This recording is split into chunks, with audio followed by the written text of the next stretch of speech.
is the beginning of the process of making a coffee plant. So the compost, cow manure, pulp, husk, we feed them to the worms and they create a organic soil. So that is what we put here. We let them in a greenhouse for 1 year. Basically, it starts with a baby plant. It's grafted, so it's Robusta roots, Arabica on the top. The roots of the Robusta are very resistant, so we get the best of the Robusta. And the Arabica is the one that has more quality. So we get the quality of the Arabica in the cherries, in the coffee beans. It's a surgery and crossing two plants. The next step is to take that seedling to the fields, and we do that between late May and late July. That's our rainy season. We're gonna take that seedling. We have already prepared the field where it's gonna be planted. We use our compost to plant that seedling. We do about 300,000 seedlings every year. We renew fields all the time, so those seedlings are gonna go either to a new field or a field that we're gonna renew. Basically, when the tree is planted, it's 3 to 4 years before you can get coffee out of it. How much is produced from each tree per year?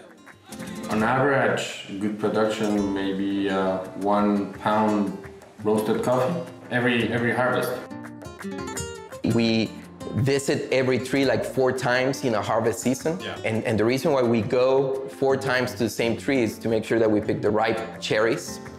And if there are some green ones or ones that are not ready, we're gonna come back later and pick them up. They deliver the coffee to the distribution centers in bags filled with cherries.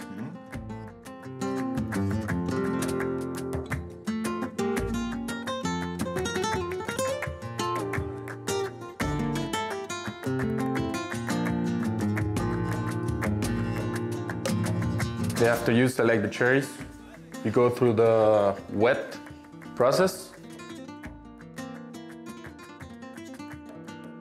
After you get rested for a while, we bring them to the dry mill process. In the first machine, you get the yellow skin out. So the machine is called a dehusker. So after it goes through the dehusker, the mass of coffee goes through a separation by size. The second part will be the separation by density. By density, this continues the process and goes to the electronic color. So basically in here, it's gonna pop out the defects, black beans, red beans, yellow beans, so whatever that it's you want to remove.